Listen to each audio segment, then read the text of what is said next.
All right, people. A lot of y'all don't even realize it, and y'all think y'all doing the work of God by telling people who they should marry or who they should not marry. Let me tell you something. You get into territory that you don't want to fool with. You don't want to be a part of that.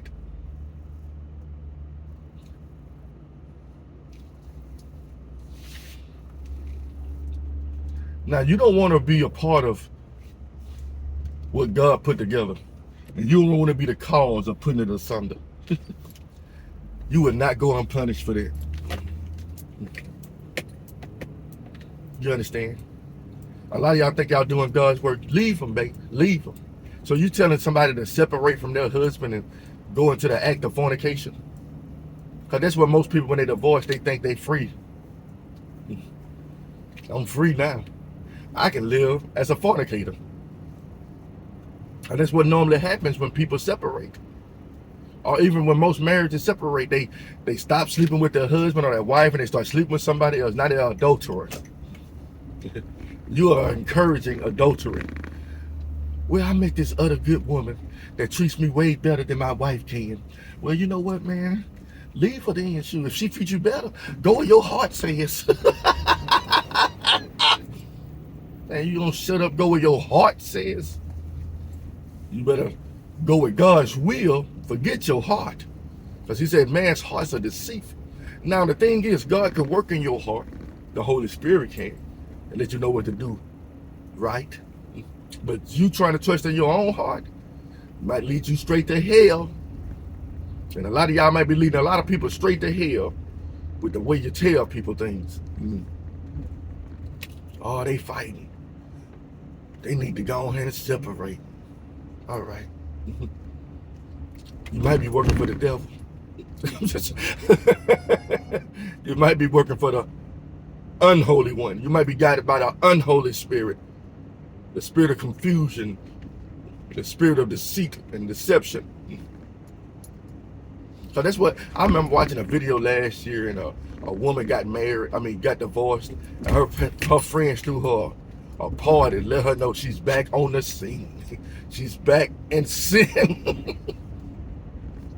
And that's what you gotta notice something. Whenever you're going through a marriage problem, you got these so-called family members and friends that try to encourage you to go out and party. Don't worry about that, man. Shoot, come on with us. They want you back out there. They don't give a damn.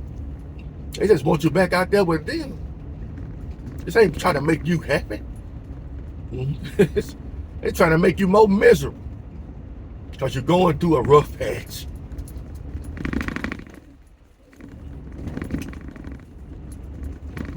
Just imagine if Hosea would have said, forget it. I'm not doing this. Everything that God meant for good, if he would have been disobedient, would have transpired what happened in the book of Hosea. He said if a wife commits adultery, leaves her husband, ain't she defiled? Shouldn't he not touch her again? But I say, the Lord, come again to me. God looks at things totally different from y'all and from me. We see a lot of people look at fornication as, or adultery as an instant divorce. Forgiveness. It doesn't mean instant, but it is something you are allowed from the Bible to do. You can divorce your wife or your husband for the act of adultery when you can. Because God knows it's hard to sleep with somebody who slept with somebody else. You think God don't know that? That it's hard. Even if you forgive him, it's the thought rings in the back of your head. But with God, all things are possible. Just remember, if you're trying to divorce because you think the grass is going to be greener, let me tell you something, people. You're finna go through the same thing again. Because most people think the marriages are like fairy tales. You get married and happily ever after, go on vacations and never have any problems. Nothing never goes wrong. That's why God, he said, forgiveness is key to your salvation. And marriage, forgiveness is key.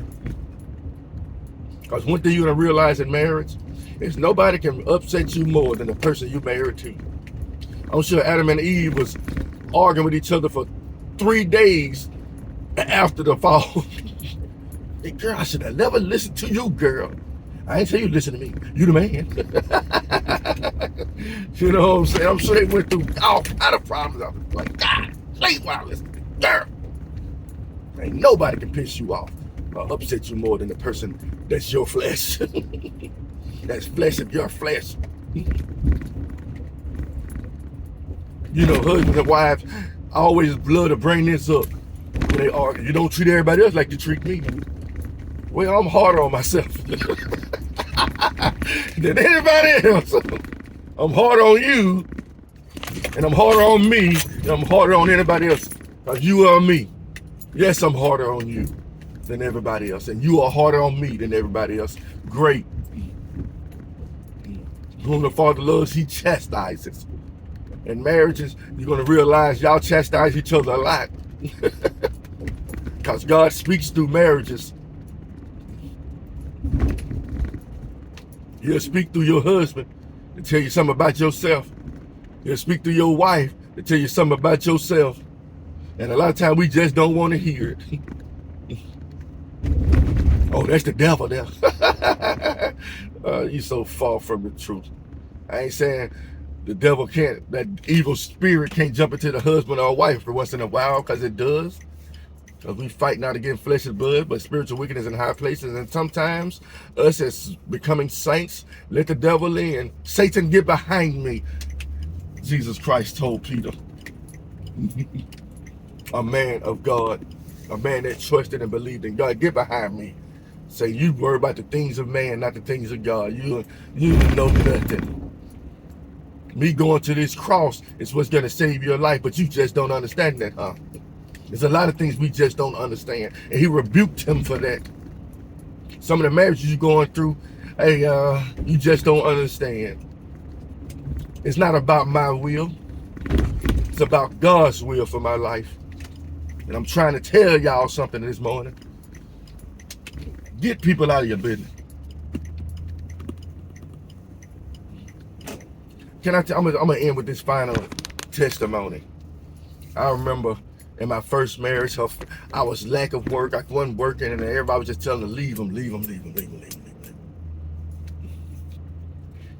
I just found God. I'm trying to find my place in life, and it's like everything just falling apart. And I remember so many people just telling my wife at the time, leave him, find somebody else. She did. She found somebody else. And we divorced, separated. I didn't sign the paperwork, but I know after so long, it's official once you get served. So I was officially divorced. And I remember probably about 6 months later, a year later, those same family members and those same friends calling me up, hey, you need to do something. You need to talk to her. I'm like, what do you want me to do? I thought I was the bad guy. What do you want me to do? You encouraged this. Now you want me to come through and play Superman? Oh no, what's done is done. People are so double-minded. They start seeing the truth after God moved me out of the picture. But the damage has been done. The divorce had already went through. But it's just crazy.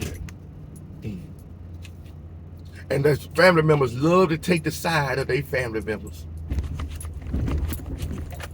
How about you shut the hell up and mind your own damn business? How about that?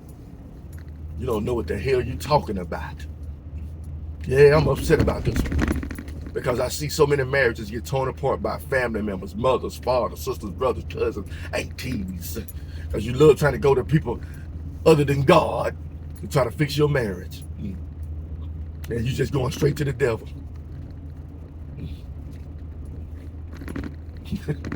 They give you that devilish information.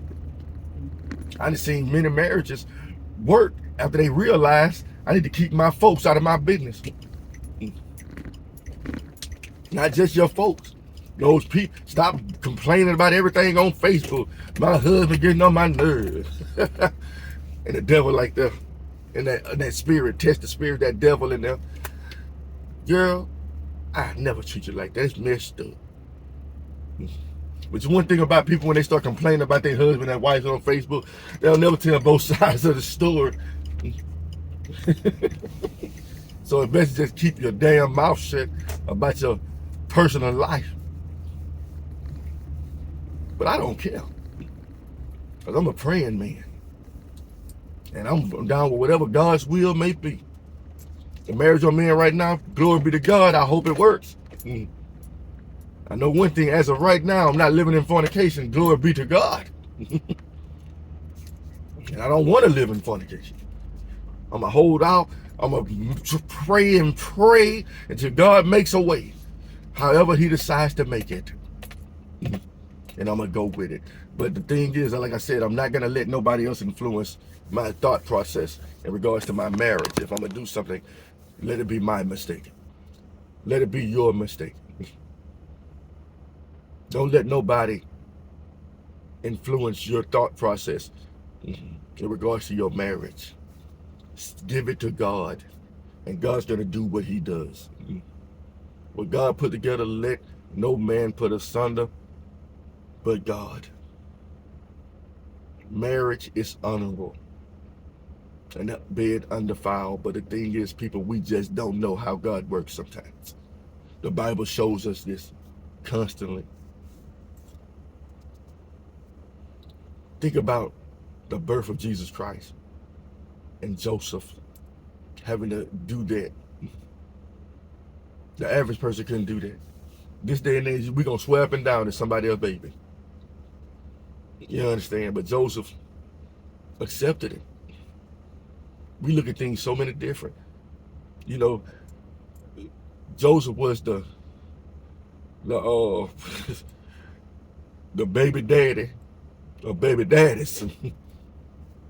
You know, took in a child that wasn't even his as his own. You know what I'm saying? That's man, you can't even, nobody talks about Joseph, but man, hats off to him.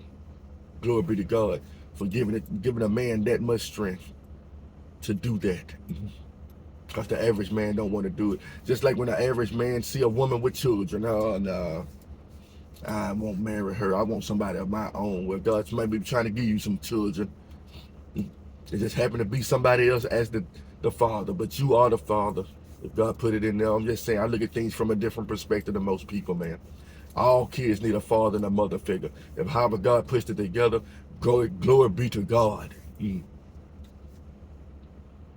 know, I want more children. I do, and I'm 42 years old, but a part of me don't, because I'm looking at how evil this world is. And so far, me and my wife hasn't had a child. But it's okay. God works things out the best way. He knows what's best for me and her. If our marriage works, glory be to God. If it don't, glory be to God. I just don't want to die in the act of fornication. Not over that one. And a lot of people are going to die in that sin. I'm waiting for the right one. Well, if you're waiting for the right one, put a chastity belt on your penis or your vagina. That's all I'm going to say. And the thing is, people, I'm guilty as charged. During my separation from my first wife, yes, I kept fornicated. Not perfect. I given in to temptation. But when God saw it right, felt it right for me to finally get a wife, he gave me one. And I married her. Glory be to God, people. We're not perfect. You know, I'm not finna be that pastor that said, get up there and be like, you know, hey, my marriage is the best marriage in the world. Hey, I'm gonna tell you the truth. Because I want to let you know what you're getting into. Adam and Eve tells you that right off the bat, what you're getting into. Abraham and Sarah tell you that, what you're getting into. Hey, sleep with your maid servant. Okay, baby. Get that woman out of here. You know, we make mistakes, man. We do things that stupid, that don't make sense. You don't think Abraham gave over to a little sin? Well, I get to sleep with the mason. Okay, baby, you said it. Then the wife like, oh, hey, no. That's what you get for listening to me. But people, have a blessed day. Everything's gonna work out fine. Give your life over to Christ, and He's gonna direct your path. Just remember, if you're seeking after marriage and holy matrimony, male and female, God is for you. He don't want you to die in fornication. Have a blessed day.